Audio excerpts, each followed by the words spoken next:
Naimbagal daw iti Domingo mga kabombo, di man iti baro nga parang iti special feature tayo nga science and technology.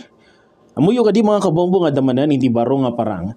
Iti dito na palaing baro nga inobasyon dito siya iti Baguio. Nairwar mga kabombo iti publiko, dito na mauawagan nga basurahang taraki. Bueno dito baraki. Dito kat may isa nga smart garbage bin nga inobasyon iti duwa nga estudyante manipod iti University of Cordilleras nga da Erica Jana Mosquit ken ni Kyle Lucero. Na parang daytoy babaan iti tulong matlang iti Baguio Synergize Innovation and the Gravitate Leadership Towards Adaptive Technologies Youth Innovation Hub. Imo na mga kabombo nga naiswat daytoy iti taon 2024 nusa din no. Napanunod na daytoy gapu kadagiti waste overflow tunggal peak season. Maobserbaran gamin mga kabombo nga kadagiti peak season dito syudad iti Baguio. Kada mapunpunno dagito na ipala nga trash cans wenno dagito garbage bins.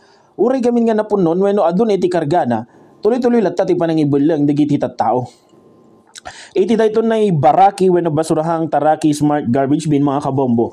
Automatic nga agsira iti dayton nay palaeng niwat na no napunno dayto yan. Actually, dahito yung mga kabombo kat automatic matlaan, nga aglukat no agibulang ka iti basura. Ibatog mo lang di imam, ijay pala ang ngiwat, iti dahito yung garbage bin, kat aglukatan dahito yung mga kabombo. Ngam, nung napunon dahito yung mga kabombo, kat automatic mat nga agsira. Sigun kini Kyle Lucero, may sa kadagiti nakapanunod. Amuyo kadi, a 70% karagiti mapatpat. Iti naso a garbage bin, tapno aguni, iti kanito amapuno ti basura. Napasayat pa yung mga kabombo daytoy para iti kanayunan ken na update dagito na website may papan iti datos no napuno dayto yan mga kabombo. So automatic mga kabombo nga mapan iti data iti website iti dayto na palaeng baraki tapno no kas tamudan no napuno dayto yan ket dagos dametten nga kolektaran.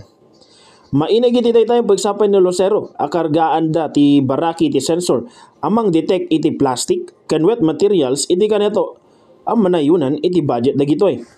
Iti agdama mga kabombo pat nga modified baraki smart garbage bin tinaarami dagiti nasaw nga investor. Naimunta iti duay ti ruwan iti Baguio City Hall ken Baguio General Convention and Cultural Center.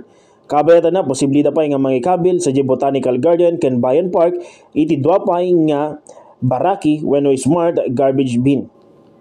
Siguro kini mayor magalong saan nga ngumatngato ti datos iti basura iti syudad gapu iti circular economy. Ano pa kasta mga kabombo naayatan daytoy ni mayor gapu ta ni presentar king kuana iti baraki nga napintas. Ngam para kadagiti kakailyan tayo mga kabombo sa pulan lata iti dayto na nananay nga disiplina ken bagbalin nga responsable kadagiti basura tayo. Ibalang tayo dayto iti umno nga diso mga kabombo wenno iyawid tayo kas pangarigan nga awan iti maala makita tayo nga basurahan kadagiti dalan. Manan mga kabombo dayti manan umadani nga peak season han tayo kung mga pababasulan nga kanayon dagiti turista gaputa adda latta dagiti kakailyan nga agibatbati iti basura uray saan nga peak season iti turista dito syudad iti Baguio. Para iti special segment tayo when special feature tayo itangal daw Bombo Jorwin na kinukuha itoy iti Bombo Radio Philippines, the number one and most trusted source of news and information basta radyo Bombo.